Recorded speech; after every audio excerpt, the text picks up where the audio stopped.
नमस्ते दोस्तों, welcome to an investment academy. मैं हूं मयूर फिरोजे और टैक्स थर्सडे में आपका बहुत स्वागत है। दोस्तों आज हम बात करेंगे कंपटीशन ऑफ इनकम के बारे में। जी हाँ दोस्तों, बहुत सारे लोगों के क्वेश्चंस हमारे पास में आते हैं कि आप टैक्स का कैलकुलेशन कैसे करते हैं। तो एक स्पेसिफिक फॉर्मेट है, उस हिसाब से इसका कैलकुलेशन किया जाता है कि आपके जो जो अलग अलग इनकम है और उसके बाद में अलग अलग उसके ऊपर रेट्स लगते हैं। शॉर्ट टर्म कैपिटल गेन के ऊपर अलग, लॉन्ग टर्म कैपिटल गेन के ऊपर अलग, उसके अंदर अलग अलग एग्जम्पशंस होते हैं, डिडक्शंस होते हैं। तो ये सब का कैलकुलेशन कैसे करते हैं इनकम का, और उसके बाद में टैक्स कैसे निकालते हैं स्लैब वाइज, किसी को एप्लीकेबल है, किसी किसी को सरचार्ज के इसमें एप्लीकेबल हो जाता है, फिर टैक्स लायबिलिटी आता है। तो ये एग्जैक्टली कैलकुलेशन कैसे होता है ये कंपटीशन का, तो आज हम इसके बारे में ही बात करने वाले हैं। हमारा ये अगला टॉपिक है जो सीरीज़ हमने शुरू किया है कि एक बेसिक कंसेप्ट के हिसाब से जो भी आपको डाउट्स वगैरह है तो वो सॉल्व करने के लिए। तो चलिए दोस्तों शुरू करते हैं।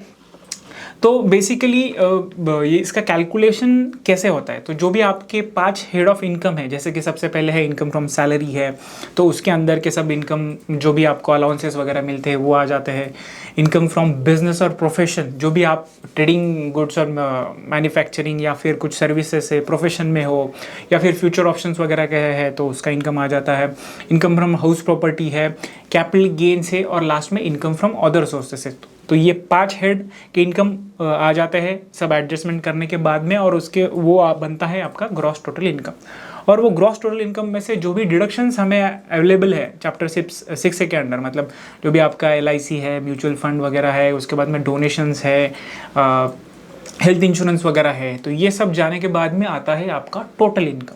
और ये टोटल इनकम के ऊपर फिर टैक्स लायबिलिटी का चार्ज होता है। तो आज हम देखेंगे कि ये एग्जाम्पल के साथ में, बहुत सारे लोगों के रिक्वेस्ट थे कि एग्जाम्पल के साथ में आप समझाइए, तो उस हिसाब से हम लाइव एक कंप्यूटेशन देखेंगे कि उसमें कैलकुलेशन कैसे होते हैं दोस्तों। तो चलिए शुरू करते हैं। तो आपके सामने ये आई होप ये स्क्रीन विजिबल रहेगा। तो ये एक सैम्पल कंपटीशन है कि जिसमें हम पूरी चीज़ें कवर करने की कोशिश कर रहे हैं। सैलरी इनकम है, सब प्रकार के इनकम है, सरचार्ज भी है, एजुकेशन सेस वगैरह सब चीज़ें हैं। तो चलिए शुरू करते हैं।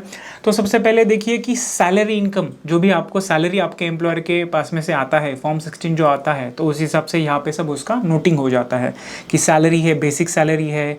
उसके बाद में जो अलग अलग आपको अलाउंसेस वगैरह मिलते हैं तो वो सब आ जाता है कि जैसे देखिए लॉन्ग सर्विस अवार्ड, ESOPs इनको कुछ मिले हैं, HRA जो मिला है, उसके बाद में जो परक्विजिट्स मिले हैं बीइंग एम्प्लॉई, वो भी उसमें आ जाता है। वो आने के बाद में यहाँ पे आता है ग्रॉस सैलरी। या दोस्तों, ग्रॉस सैलरी आने के बाद में जो भी हमें जो स्टैंडर्ड डिडक्शन सैलरी लोगों को एप्लीकेबल है वो 50,000 आ जाता है।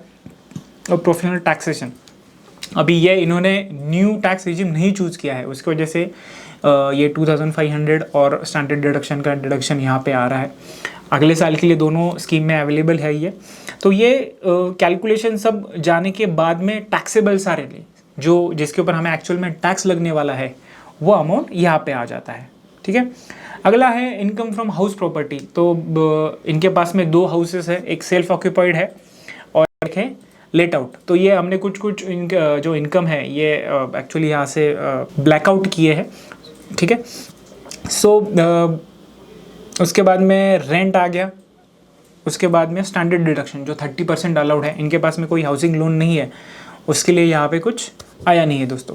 तो इनकम फ्रॉम हाउस प्रॉपर्टी के इसमें जो भी कैलकुलेशंस करने के बाद में जो अमाउंट आया है 3,64,560, जो तो ये आपको जो दिख रहा है, सो इसके ऊपर हमें टैक्स भरना है। सिमिलरली जो सैलरी का भी था, so this is our taxable salary, so उसके ऊपर हमें टैक्स देना है।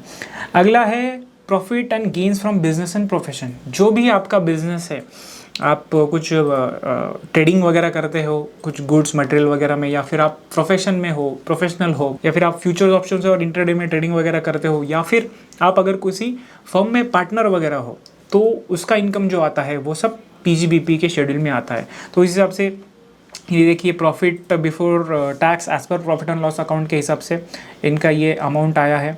उसके बाद में स्पेकुलेशन, मतलब ये फ्यूचर ऑप्शंस का भी इनकम यहाँ पे उनको है, तो उस हिसाब से ये स्पेकुलेशन वगैरह का भी इनकम आ गया।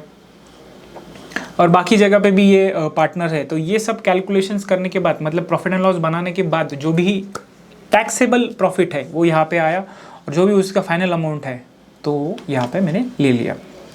सो इस हिसाब से अगला है कैपिटल गेन्स। जी हाँ दोस्तों, कि कैपिटल गेन्स के शेड्यूल में देखिए कि यहाँ पर 4 अलग अलग हिसाब से किया हुआ है कि जैसे ये शॉर्ट टर्म कैपिटल गेन, तो जो कैपिटल गेन बेसिक स्लैब के हिसाब से टैक्स होगा, जैसे कि शॉर्ट टर्म जो गेन है डेट म्यूचुअल फंड वगैरह के ऊपर। उसके बाद में short term capital gain on listed securities STT paid, मतलब जो टैक्स होगा 10% के हिसाब से, जिसमें यहाँ पे लॉस है। लॉन्ग टर्म कैपिटल गेन है जो कि टैक्स होगा एट 20% के हिसाब से, और लॉन्ग टर्म कैपिटल गेन है 10%, मतलब जो भी लिस्टेड इक्विटी है उसके ऊपर का।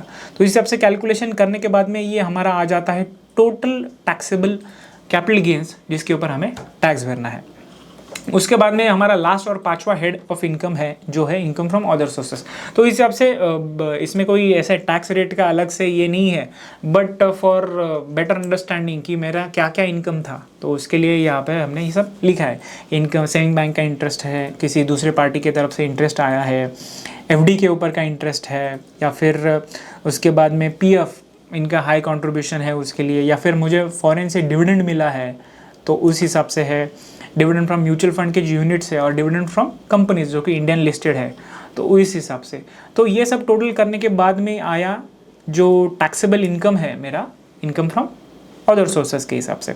सो उसमें से मेरे जो लॉसेस वगैरह है तो मैंने वो माइनस कर दिए कि जो लॉन्ग टर्म के लॉसेस थे या फिर स्पेकुलेशन वगैरह बिजनेस के लॉसेस, तो वो यहाँ से माइनस करने के बाद में मेरा आया ग्रॉस टोटल इनकम। ये दोस्तों, ये ग्रॉस टोटल इनकम में से अब माइनस होगा हमारे डिडक्शंस। तो देखिए इनके पास में कि एटीसी के डिडक्शन से 1.5 लाख तक ही अलाउड है। उसके बाद में contribution to pension scheme by employer eighty CCD डू, सो उनका उतना है। उसके बाद में जो मेडिकल इंश्योरेंस वगैरह माइनस कर दिया, और 10,000 का एटीटीटीए में जो बेनिफिट मिलता है हमें वो यहाँ पे माइनस कर दिया। तो टोटल डिडक्शंस माइनस करने के बाद में आता है जो होता है टैक्सेबल इनकम, जिसके ऊपर हमें एक्चुअल में टैक्स लगता है दोस्तों। तो जिसके ऊपर हमें एक्चुअल में टैक्स लगता है दोस्तों। और उसके बाद में एक्चुअल में अभी टैक्स का कैलकुलेशन कैसे होता है। सो जैसे भी आपको स्क्रीन पे विजिबल है कि computation of tax on total income. So देखिए इन्होंने ओल्ड टैक्स रिजिम ही चूज़ किया था, तो उसी हिसाब से इनको 2.5 लाख तक कुछ भी टैक्स नहीं, 2.5 लाख से 5 लाख स्लैब रेट 5%, उसके बाद में 5 से 10 में 20%, और 10 लाख के ऊपर 30%। तो उस हिसाब से टैक्स आया। तो टैक्स के इसमें ऐड हो जाता है सरचार्ज। इनका इनकम 50 लाख के ऊपर है, उसके लिए उनको टैक्स रेट है 15%, मतलब 1 करोड़ के ऊपर है उसके लिए 15% है। सो सरचार्ज उसमें आ गया, जो भी टैक्स है, जो टैक्स लायबिलिटी आया है उसके ऊपर सरचार्ज आया। उसके बाद में उसमें ऐड हो जाता है हेल्थ एंड एजुकेशन सेस, जो कि 4% है, ठीक है। उसके बाद में अभी इन्होंने कुछ रिलीफ भी लिया है, इनका फॉरेन में जो डिविडेंड था उसके ऊपर टैक्स हुआ था, उसके लिए जहाँ पे वो टैक्स हुआ था उसका रिलीफ हमने यहाँ पे इंडिया में लिया है। तो वो करने के बाद में this is our final tax liability, जो कि हमें भरनी है इनकम टैक्स को। तब उसमें से जो भी हमने ऑलरेडी भरी है, जो कि हमारे एम्प्लॉयर ने टीडीएस काटा है, जो भी डिविडेंड है उसके ऊपर हमारा टीडीएस कट हुआ है, उसके बाद में जो भी इंटरेस्ट है बैंक ने हमें दिया है उसके ऊपर टीडीएस कट किया है, या फिर बाकी और भी किसी ने टीडीएस कट किया है, तो उस हिसाब से यहाँ पे लिस्टेज है कि जैसे कि डिविडेंड है उसके ऊपर टीडीएस हो गया, इंटरेस्ट ऑन सिक्योरिटीज़ है, सैलरी है। तो ये सब करने के बाद में, ये सब उसमें से माइनस करने के बाद में हमारा बचता है फाइनल टैक्स लायबिलिटी। तो उसमें से जो भी बचा था तो उसके लिए हमने एडवांस टैक्स भी ऑलरेडी भरा था। तो ये देखिए लगभग 2-3 बार इन्होंने एडवांस टैक्स भरा है, 3 लाख, 1.5 लाख, 16 लाख, तो उस हिसाब से एडवांस टैक्स भर दिया।